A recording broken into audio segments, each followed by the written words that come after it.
Are you tired of spending too much of your hard-earned money at the supermarket? Are you dreaming of farm-fresh eggs, homegrown veggies, and homemade everything? Well, welcome to Ditch the Store, where we break free from supermarket dependence and take back control of our food and household essentials. I'm CJ, and I'm here to show you that life is too short for store-bought eggs. So let's get started. G'day and welcome to another episode of Ditch the Store. CJ here, episode 172, 10 ways to make every egg count and buy less at the supermarket. I'm using a new recording device today, so I'm hoping it's going to work. Zoom was being a bitch, so I normally record on Zoom for audio and video because I upload these to YouTube for those that are listening on the podcast. But it was being a real bitch this morning, so I'm actually recording in a program called Descript, which is what I use to get my transcripts and things like that. So hopefully it'll work. If it doesn't work, I'll be re-recording this episode. Okay, so this week we are talking about how to make all of your eggs count and never waste them. I hate waste. I grew up with boomer parents. Who, were those kind of parents that insisted you eat everything on your plate and never waste anything and never throw anything out. Everything gets recycled. And unfortunately, it rubbed off on me. And some people would say that I'm a bit of a tight ass with things where, I have to use everything. But I actually think that it's just about getting the value out of it. If I'm going to spend my hard-earned money on something, I want all the value I can get.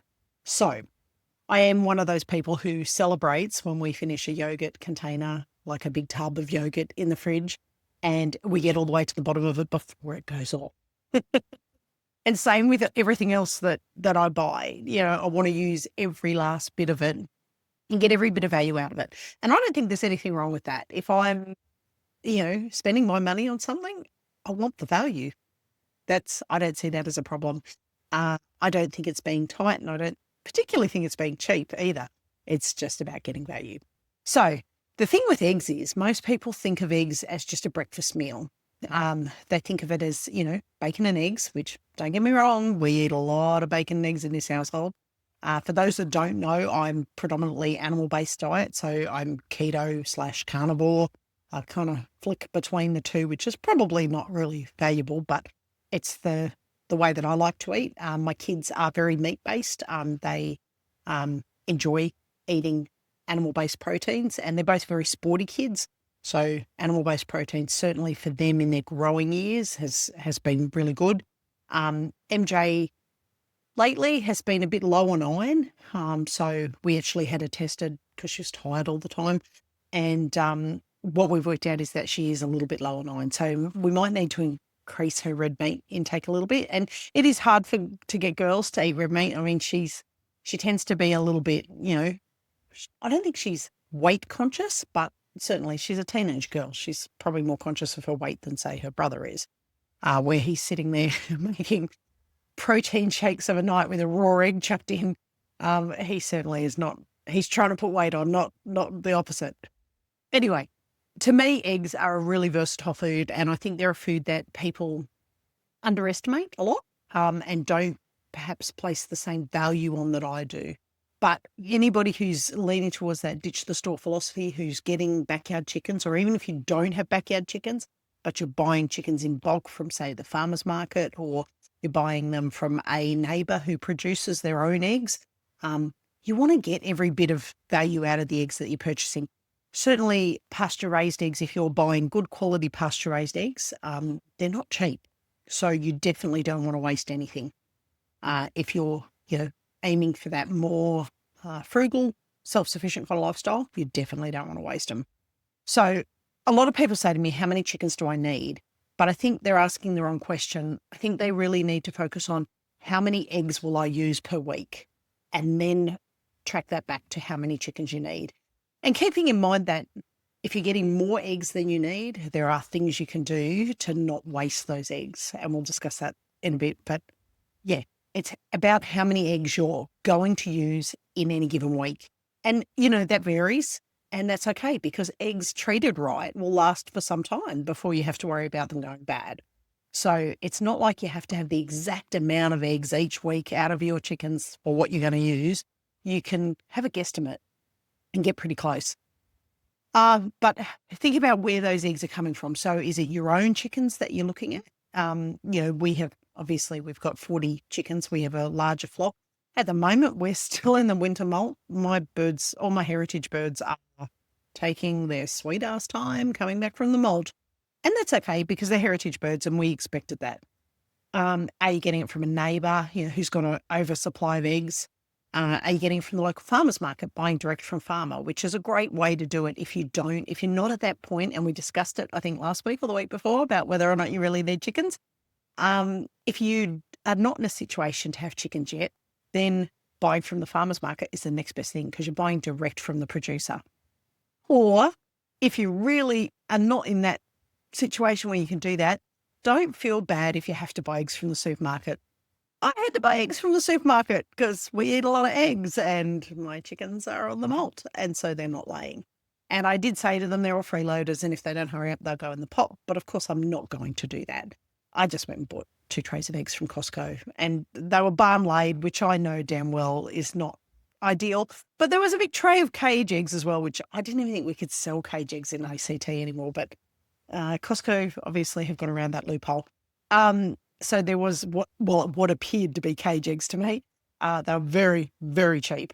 There were also pasture-raised eggs in there, but they were $18 for 18 eggs versus $12 for 30 eggs. So I went with the barn laid because I am a little bit of a tight ass.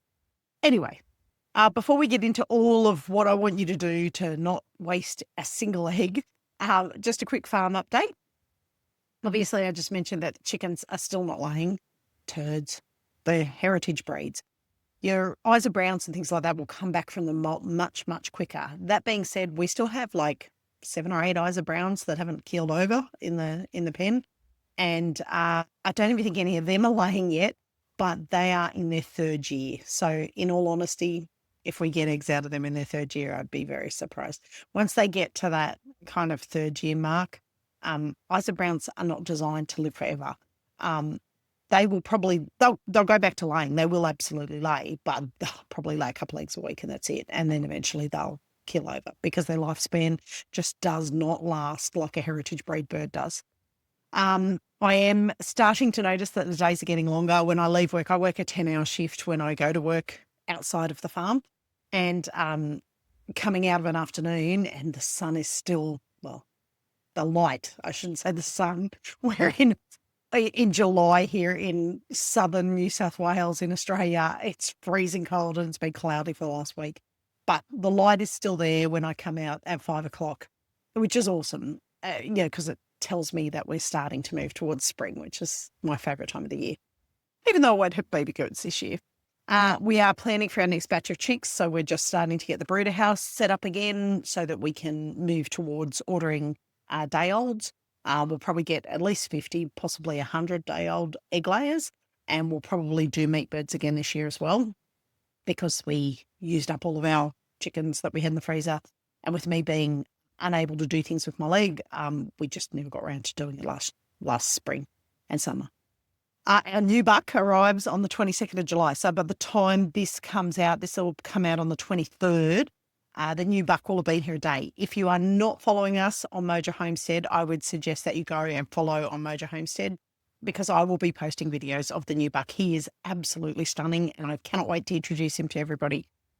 And we're doing a lot of planning and preparation. I've got some big things in the works. So if you are interested in really properly ditching the store, I will have something very exciting and I don't want to say it yet because I'm still nutting it out. I've almost got it finished, but it's going to be a quiz.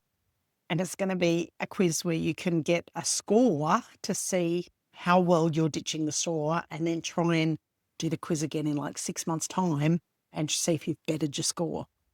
Anyway, we're going to talk about every egg. Be precious because especially when your hens aren't laying like in the middle of winter now, it's really important to understand that every egg is valuable and you do need to use it in the best way possible.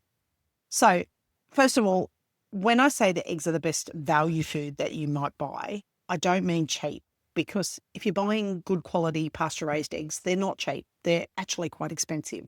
What I mean is that they're very versatile in what you can use them for as far as your family's diet and food needs.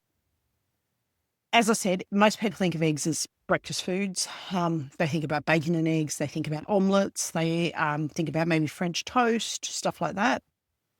We don't think about it like that. We quite often have breakfast for dinner in our house, where if we're in a hurry and we haven't had anything kind of prepped, we've always got bacon in the fridge. We've always got eggs. So we'll do bacon and eggs for dinner on occasions. Sometimes we'll chuck some sausages in there if we've got them. I sometimes cook up sausages and put them in the freezer cooked, so they're easy to then get out and use for what you need. But breakfast, lunch, dinner, dessert, baking, snacks, a complete meal, which I have been using them for most recently, a lunchbox filler to add something extra when your kids need that extra protein hit, and emergency dinner. When I'm tired, we live out in the bush. We can't order takeaway, like we can't get Uber Eats. We can't get any of those kind of services to our door. So for me, if I'm tired and I really don't feel like cooking, eggs are kind of a go-to for us, where we can make an omelette, we can make bacon and eggs, and that's dinner for us. It's probably not ordering takeaway is probably one of the biggest ditch the store lessons that I've worked out. Cooking from scratch really is important, and knowing how to cook from scratch. It's probably the thing that's going to save you the most as far as buying things, because if you've got stuff at home that you've grown and you can cook from scratch instead of having to buy pre-processed, pre-packaged, pre-prepared things, it's going to be a huge benefit. And not every meal has to be exciting. I used to try, and when I first was a mum and I was trying to expose my kids to lots of different food groups, I would try and make every meal super exciting for them. And anybody that's had kids will know they don't care about exciting. They'll eat chicken nuggets and chips every day for a week and they don't even bat an eyelid. I find that incredibly boring. But at the same time, when I'm in a hurry or when I'm don't have a lot of stuff in the fridge or in the pantry, being able to make something quick that is boring is sometimes really, really the best option to take. So long as it's nutritious, obviously, especially if you're feeding your kids. You don't want to be feeding them. Well, the other day when I was at work, the handy helper found a packet of 2-minute noodles in the back of the cupboard. I don't even know how old they were or how long they'd been in there, but he was home alone, no kids, no me, and he cooked up 2-minute noodles and ate them. He doesn't live the same carnivore keto lifestyle that I do, and so he has no problem eating noodles. He does sometimes. He's meat-based, definitely. But, yeah, he had no problem eating 2-minute noodles. Now, I don't want to harp on about keto or carnivore as far as a diet choice. I know there's a lot of people out there that don't live that lifestyle and see it. A lot of people see it as polar opposite to what they would be eating. And if you are somebody who is eating a vegetarian or vegan lifestyle, that's completely your choice. What I would say is, though, health studies now, we're now finding out that maybe some of the health studies that were done 20, 30 years ago maybe went to the highest payer. So the person who paid the most to get their food reviewed and get their lifestyle choices picked as the best option for your diet and lifestyle and health, were perhaps not correct. And I mean, who would have thunk it, not being a conspiracy theorist type, but who would have thunk that somebody paid to have somebody say processed cereals are the best thing that you can eat? I don't think anybody can honestly, hand on heart, say that processed cereals are the best thing to eat. Even somebody who lives a vegetarian or vegan lifestyle. If you are living that kind of lifestyle, you should be eating real food. And if that real food is just 100% veggies and legumes and things like that, well, that's for you to pick. But what I would say to you is please consider eating eggs. No animal has to die to eat an egg. That egg may not even have been fertilized. So therefore, you're not even eating a potential chicken. You are eating, oh God, it just made me think of what was said in recently in Australian Parliament, potential pregnancies. An egg that is not fertilised was never going to be a chicken. So if you are vegan or vegetarian, please consider eating eggs. It is a great food source. Omega-3s, omega-6s. I've done an episode on why eggs are a complete food. They are certainly something that you should be including in your diet because they will give you a lot of things that if you're eating a vegan or a vegetarian lifestyle, you'll be missing out on by not eating animal proteins. It is an animal protein.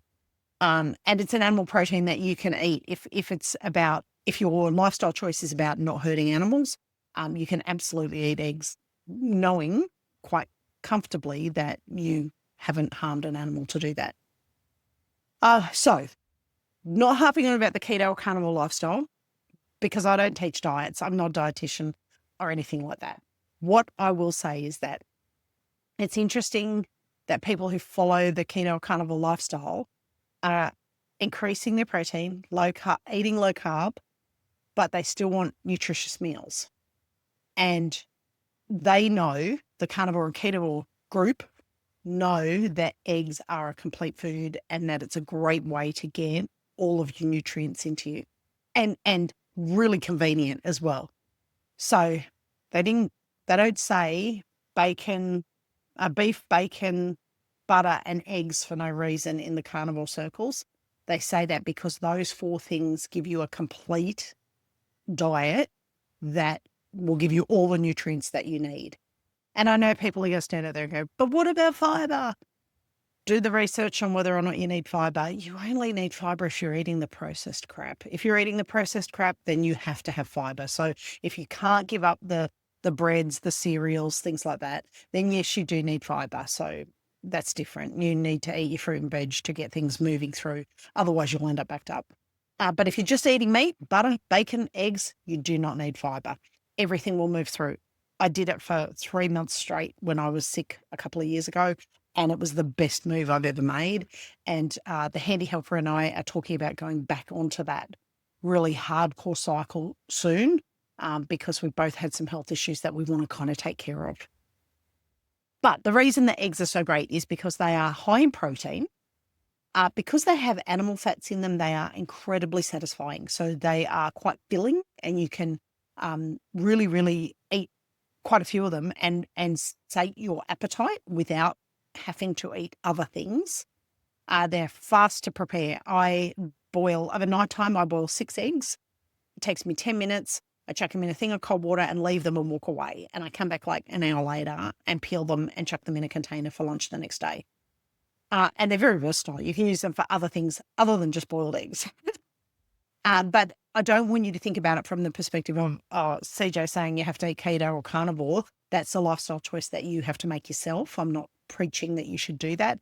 But if you are eating keto or carnivore, eggs should be a really, really big part of your diet. And the good bit is if you boil a stack of eggs and chuck them in the fridge, they keep for a couple of days. They don't last more than a couple of days in our fridge, but I keep them for a couple of days at least.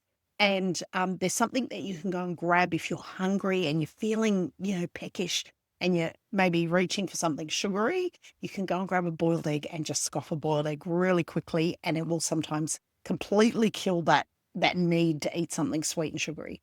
That's what I've been finding. Now, I will say, because I know there's people out there listening that'll go, oh, but what about the cholesterol?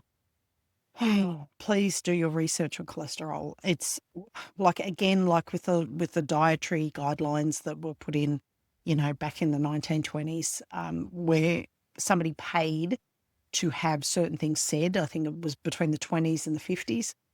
People paid to have certain things approved as health foods and approved as better diets. Cholesterol, there's a lot of myths surrounding cholesterol. My mum for years ate full cream milk straight from the cow. In fact, it was more cream than milk, butter, eggs every day, and never had a cholesterol problem. My father ate the same diet and had a cholesterol problem. It is not about what you're eating that causes the cholesterol issue. Well, it is, but it's about the other things you're eating, not the eggs, not the cream, not the butter. If your diet is poor, you're probably going to have issues with your health anyway, and therefore you'll probably have issues with cholesterol. If in doubt, I would say go and listen to Dr. Anthony Chaffee, who is an American who lives here in Australia. He has some really good talks that he does on cholesterol. And he's a doctor, and he's not the only doctor saying what he's saying. So he's not a one-off kind of situation. There are other doctors saying exactly what he's saying about cholesterol. Don't stress about eating eggs. There's also a guy, Eddie Abdu, who does some really good chats about eggs. At one point, as a bodybuilder, he was eating like 18 eggs a day and never had a problem with his cholesterol. Couldn't imagine eating 18 eggs a day. I struggle to eat 6 eggs a day. But he was eating 18 eggs a day. No cholesterol issues. So do your research before you jump to the conclusion that eating a lot of eggs is going to give you a cholesterol issue. I have never had a problem with my cholesterol. And like I say, at the moment, my current diet is for lunch, I have up to 6 eggs. However, I stop when I feel full. So I eat up to 6 eggs per day, boiled eggs. So stop thinking about eggs for breakfast. That's my next little point that I've got. I've got a little list of things. And it's probably the biggest mindset shift. When you open the fridge and you see eggs, or in our case, on the counter, we see eggs, most people go straight away breakfast. But please try to think about around that. Try and think outside of that bubble kind of thing. So I'm going to rattle off a few things that you might consider. Egg salads. So mixing salad ingredients with boiled eggs through it. And you can make a mayonnaise, which I will run through in a minute. It's a boiled egg mayonnaise, which is so simple. For lunch. Dinner, carbonara. Eggs and carbonara. I think traditional carbonara, they say, yes, it's not cheese, it's eggs in there. Or not cream in there. Traditional carbonara is different. But we put eggs in our carbonara. We love it. Fried rice. Frying some eggs in an omelette kind of fashion, chopping it all up, mixing it with some fried rice. Quiche. We do eat a lot of quiches, and I actually do, because I try and do the no carby thing. I try and do quiches that are more like frittatas. They don't really have a base, or if they have a base, the base will be some kind of vegetable instead of a grain-based base. Does that make sense? Potato bake. I have put eggs into potato bake to make it kind of gel together, and it works really, really well. Soup with a poached egg. My kids love ramen noodle soup. They absolutely love it. And when we do it, instead of putting like a half a boiled egg, we always have a full boiled egg in everybody's bowl, because everybody loves boiled eggs. Homemade pasta. Now, I've only made this a couple of times, but I've got a lot of people that used to buy eggs off me that used to make homemade pasta. And they used to say that the fresh pasture-raised eggs made better quality pasta. I'm going to go with that because they were better pasta makers than I was. Certainly when I've made it, it tastes amazing. I don't often make like fettuccine kind of pasta, but if I'm doing up a lasagna to freeze for the kids so that they've got something quick to get out of the freezer for dinner, we'll make our own pasta sheets, so to speak, for lasagna. And it always, like when I used to eat pasta, it was so good. And believe it or not, homemade pasta doesn't seem to upset my stomach as much as shop-bought pasta. Something in that maybe. Mayonnaise, which I'll go through in a little while because I've got a recipe for you, and I will try and post it in the show notes. So if you're driving and you can't write it down, don't stress. I'll post it in the show notes. I have a mayonnaise recipe that I got off the web that is amazing and so easy. Aioli. I've not made aioli from scratch, but the kids love aioli sauce, so that might be on the cards. Custard for your sweets. Custard. I have a Thermomix, so I'm part of that Thermomix cult. We make custard from scratch, and it is delicious, and so much nicer than the shop bought stuff. Pancakes. My kids, they're probably more pie-plate eaters than pancake eaters, but pancakes or pie-plates are a good one for using up eggs. French toast. Whip it up, dip the bread in, fry it up, and away you go. Meringues. Now, I do make my own pavlovas at Christmas time because I try and cut down on the amount of sugar that I put in them. And it's all egg whites. And the good bit is, after I use the egg whites for the meringue and the pavlova, I will use the egg yolks for custard or for eggnog. So if you are in the process of making a pavlova, that's a sign from the universe that you need to make eggnog with the yolks that you have left over. And I I won't post the eggnog recipe, but it involves quite a quantity of alcohol and it can be very strong. Ice cream made with eggs. Believe it or not, it's really good. Look up the recipes. Fresh pasta I've already mentioned, Scotch eggs, pickled eggs, deviled eggs. I have done deviled eggs, but I haven't done pickled eggs or Scotch eggs yet. But pickled eggs are next on the cards because we all love boiled eggs. So once the girls start laying again, I'm going to make some pickled eggs and put them in the fridge. And that means people can just go and grab an egg when they want one. But what I would like you to do is, if you have other things that you use eggs for that I haven't mentioned, is send me a DM or post it on Facebook and link Mojo Homestead in and say, this is what I use my eggs for. I actually love hearing what other people use them for because it triggers in my brain to go and look at doing it, myself. Now, 10 ways to make every egg count. And I'm going to run through these reasonably quickly, but there are 10 special things you can do that will help you use eggs, but also never kind of be in a situation where you've got, I've got a stack of eggs and I've got to use them and I don't know what to do with them. So, number 1, plan an egg night once a week. So do a quiche, do omelettes for dinner, do something where you're using a heavy quantity of eggs one day a week. And you could replace meat with the eggs once a week. It really, you're still getting your animal protein in. Even if you're ketovore or carnivore, you could just eat eggs for dinner and that would be fine. Leftovers into meals. So if you have leftover veggies, make a frittata. If you have cooked rice that you've got in the fridge, and cooked rice doesn't last forever. It's okay to keep it for a couple of days, but it doesn't last forever. Egg fried rice, mashed potatoes. I don't know whether anybody remembers doing this, but we used to do bubble and squeak. So we'd put eggs and veggies and mashed potato and turn it into it was like a waffle, like a pancake of mashed potato that we would cook and eat. And it was actually really, really yummy. And go crispy on the outside. So it was like crispy with mash in the middle with veggies, and it was all held together by an egg. Roast veggies, make a quiche. You can pretty much throw eggs into just about anything and extend it. Baking food, number 3, baking food before it goes bad.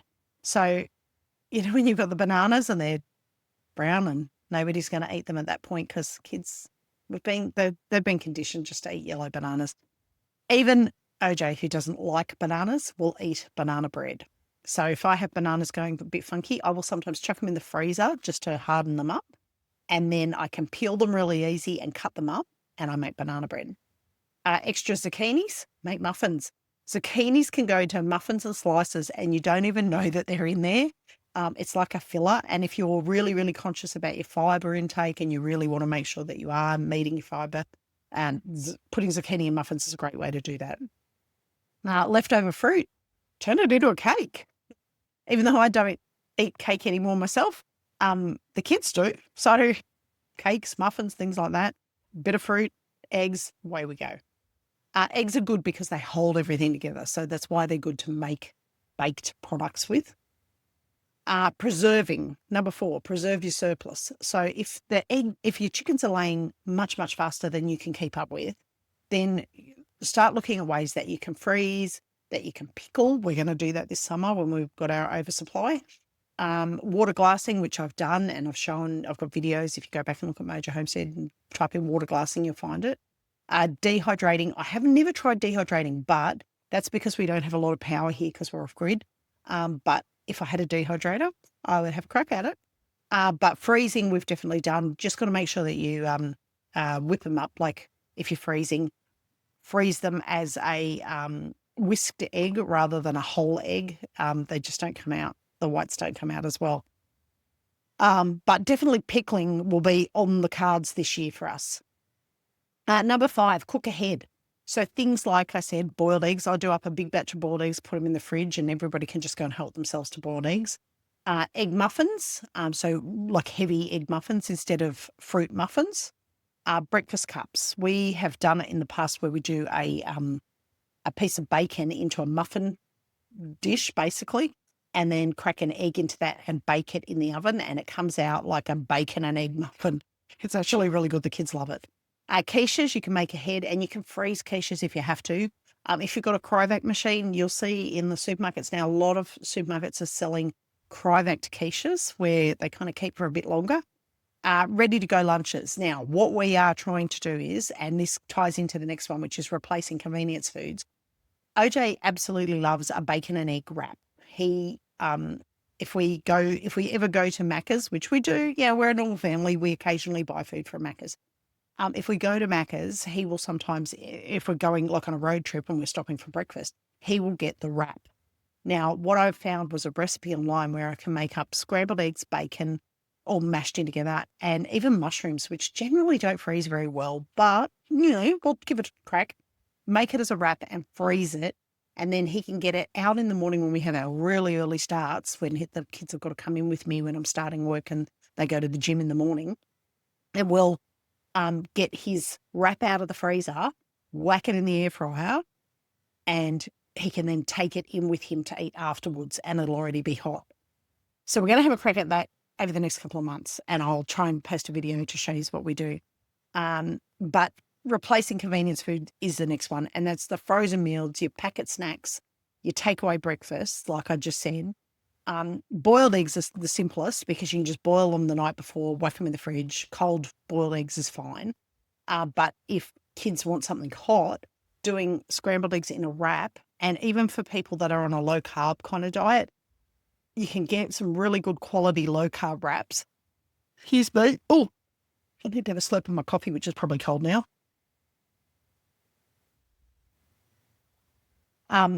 But doing those wraps up so that we can have a convenient breakfast for him to take with him.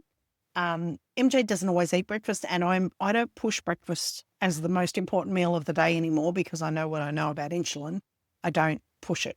And if you are worried about people missing breakfast, I would encourage you to go and look at Eddie Abdu's videos on YouTube about insulin and how impactful that is when you have breakfast first thing in the morning.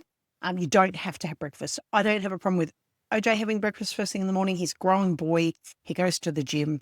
He does a lot of sport, does a lot of moving around. So he works at a produce shop loading bales of hay. Like he needs more food than I need. So I have no problem with him having breakfast, but replacing those convenience foods with something that we can get out of the freezer and just heat up for him is going to be ideal. So we'll try that. Number 7 is learn one new egg recipe. And I'm going to try and concentrate on doing this coming into spring and summer when we have more eggs. Try and do one new egg recipe a week and see how you go. And post by all means. Share your surplus. If you've got extra eggs that you have produced yourself and you're not buying them, neighbours, family, friends, barter. If there's somebody producing something that you want and you can't get it. If you've got a local beekeeper or honey producer in your area, try and swap out eggs for honey. Like raw honey is the bomb. So yeah, it's one of the things that'll never go out of my keto carno diet kind of thing. I'll always eat it. But it also helps build community in your area. People know that you've got chickens and they know that they can swap and barter with you. Number 9, use the shells. Use every part of the egg. It's that whole nose to tail philosophy of eating animal protein. The egg shells are actually really good. So what I used to do was I would bake the egg shells. So I'd keep them all, I'd just rinse them, like just a quick rinse. But then I would keep them in a bowl, and once a week I would chuck them in the oven and just heat them up so that it's you want to heat them up to the point where you would kill any bacteria that's on them. Once they're all and they'll go crispy, once they're all kind of heated up to that point, chuck them in a blender, blend them up, and I just had somebody try and hack into my computer. That was a bit weird.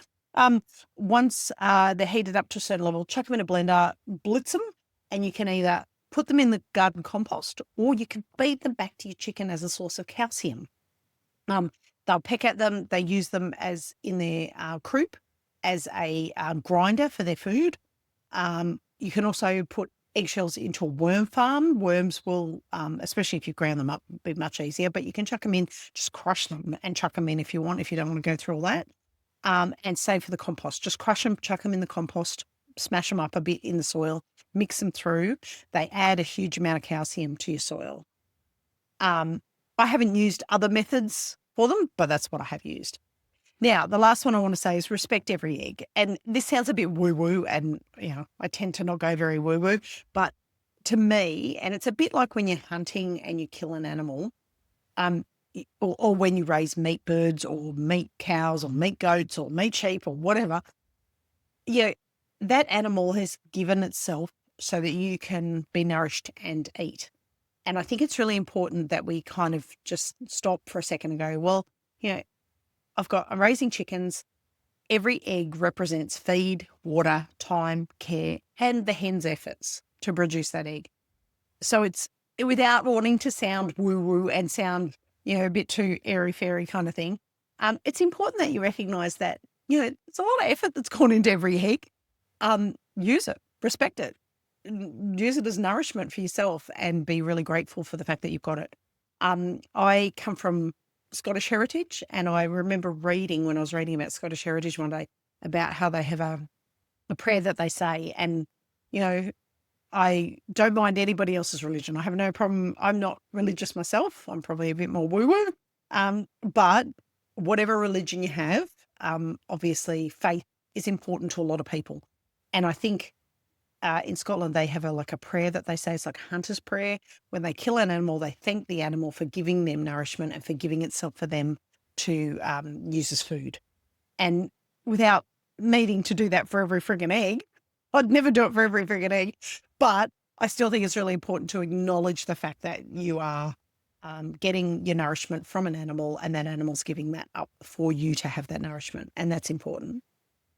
Now, waste is more expensive than expensive food is the last point that I wanted to make. I think I don't have anything else on my list. I've got to get to my mayonnaise recipe. So household one is always chasing the cheapest products, throwing away food, buying takeaway twice a week because they don't have anything planned. Household B buys slightly better ingredients and might be a bit more expensive. And certainly we do not hold back on the good ingredients now. We are at a point where if we're buying ingredients, we make sure we are buying good quality. And I'd rather buy it from the farmer's market and direct from the producer. But plan your meals, use leftovers, and anything that you have surplus, think about how you're going to put that into your family's meal plan. You'll end up better off for not wasting food if you do the planning. Now, the big picture is that people often think that ditching the store philosophy kind of thing means producing everything yourself, and it doesn't. If you don't have chickens at the moment, don't stress about what I've just gone through. Try and source your eggs from a farmer's market where you're buying direct from the producer, or from a neighbour who's already got a surplus, and do that if you can in the first instance. If you can't and you have to buy it from the supermarket, pick me. I in the last month I've had to buy eggs from the supermarket because we didn't have enough preserved or saved up. And that's on me. Next year I'll maybe try and be a bit more intentional about that. But don't stress if you have to buy it from the supermarket. Just still use them in the best way that you can. Okay, now before I go, because I'm kind of running close to running out of time, I have a couple of homemade mayonnaise recipes. Now, one of them is so simple and we use it very regularly here that it doesn't keep for long. So I think it lasts about 4 to 5 days. But to be honest, I don't think it's ever lasted 4 to 5 days before it's gotten used up in the fridge. So that says something about how good it tastes. 4 hard-boiled eggs.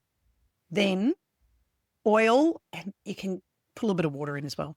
Mustard, lemon juice or vinegar. I prefer lemon juice. It actually tastes better. And salt. That's all it is. Okay. So instead of oil, you can put a little bit of water in if you don't want to use too much oil. If you're using oil, please use a good quality olive oil, not one of the vegetable oils that are just engine oil essentially. So you put the boiled eggs, you put everything into a jar, put a stick blender in there and just blend away.